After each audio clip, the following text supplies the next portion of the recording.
Mio nonno ha iniziato a lavorare per la fabbrica Rossi, era una storica fabbrica del territorio di Varese, e lui era il rappresentante per il Regno Unito per questa fabbrica e a un certo punto ho detto ma io disegno le pipe, poi le commercializzo, e ho questi artigiani della Rossi che comunque lavorano sui miei disegni, a questo punto tanto vale che provo a spiccare il volo con il mio marchio. E quindi nel 1945 ha deciso di aprire il suo piccolo laboratorietto con queste persone che lavoravano già per Rossi, e da lì è iniziata la sua storia finché diciamo, poi ha passato la mano a papà, poi dopo sono subentrato io e quindi la generazione va avanti, ormai siamo arrivati alla terza, vediamo la quarta. Mio papà lavorava con nonno e mi portavano qui nel museo della pipa mentre lavoravano, e io giocavo con le pipe rotte, che avere le macchinine giocavo con le pipe, e sono cresciuto così io dentro qua. Però poi mi sono allontanato perché io in realtà ho studiato per fare il cuoco, ho fatto la scuola alberghiera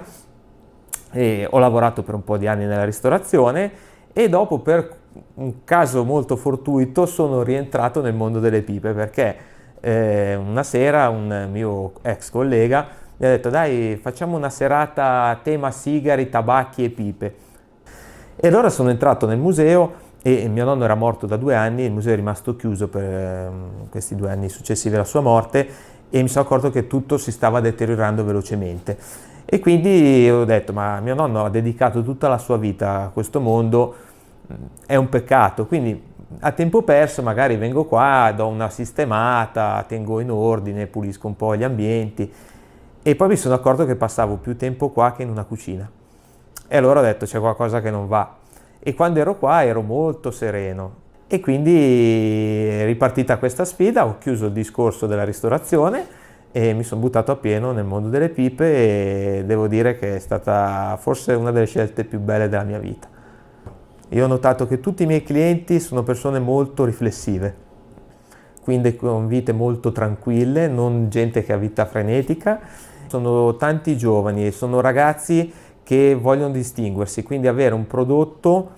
che non sia il prodotto di base, diciamo, della pipa, ma già qualcosa che faccia capire che il loro carattere è particolare. Quindi da noi cercano magari la pipa con l'intarsio, con una lavorazione particolare, una rusticatura particolare, o magari proprio anche delle incisioni particolari che fanno capire un po' di che pasta sono fatti questi ragazzi. Ma nel mio carattere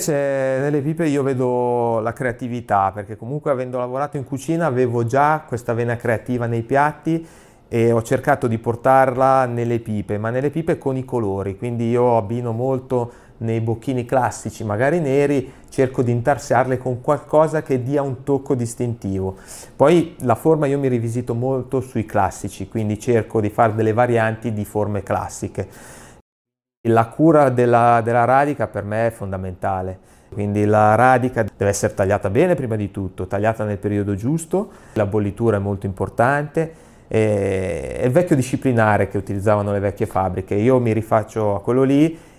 perché io scolpisco solo quello che la natura ha già fatto, quindi vado avanti a esaltarne la vena, a esaltarne l'occhio di pernice, fare una forma che poi sia armoniosa, però la radica è fondamentale. Tantissime pipe quando nascono sono come tue figlie, quindi non vorresti mai darle in sposa, però poi capisci che quando le dai alla persona giusta e le apprezza e tornano indietro con la tua pipa in bocca, fumata bene, capisci che hai fatto qualcosa di bello, di buono, e hai reso felice una persona. Il punto di forza delle mie pipe secondo me sta nel rapporto tra la stagionatura, che comunque viene curata bene con il nostro cavò dove teniamo tutte le radiche a far stagionare, il prezzo finale, perché comunque credo di essere con un prezzo piuttosto concorrenziale sul mercato per essere un prodotto fatto a mano, e poi secondo me si sente l'anima dentro di 3 generazioni che comunque hanno lavorato nel mondo della pipa e si sono tramandate i vari segreti della lavorazione, ecco. Il museo è storico, è nato negli anni 70 da un'idea di mio nonno che appunto ha raccolto nella sua vita tantissime pipe, che in realtà erano la sua collezione all'inizio, però poi nella sua casa non ci stavano più queste pipe, era arrivato a una cifra talmente elevata che ha dovuto ristrutturare questa casa che era dei suoi bisnonni, l'ha fatto diventare un museo e adesso abbiamo raggiunto quasi 30.000 pezzi esposti. La spina dorsale che era più importante è proprio la collezione della Fratelli Rossi, che era il campionario della Fratelli Rossi, quindi un posto meraviglioso. Voi entrate in questa sala, ci sono più di 6.000 pezzi esposti, è un colpo d'occhio che fa invidia a tutti i collezionisti anche all'estero. Ma ci sono quelli che mi colpiscono di più, c'è una pipa che ha fatto mio nonno, che ha disegnato mio nonno, che era una pipa per i mancini e con mio nonno condividevamo questa cosa che siamo tutti mancini. Poi c'è un pezzo originalissimo che arriva dalla Francia, è un pezzo della Bishoken, una pipa in radica rivestita in pelle di pitone. E poi c'è una pipa molto curiosa, una pipa Charatan in edizione limitata che è stata donata da una persona che ha partecipato al banchetto nuziale del matrimonio tra il principe Carlo e Lady Diana, e la pipa è proprio marcata Royal Wedding London 1981. Il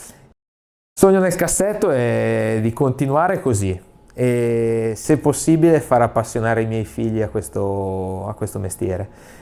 Spero che un domani prendano il timone dell'azienda e vadano avanti loro con la mia supervisione, perché comunque voglio ancora dir la mia per un po' di anni perché sono giovane.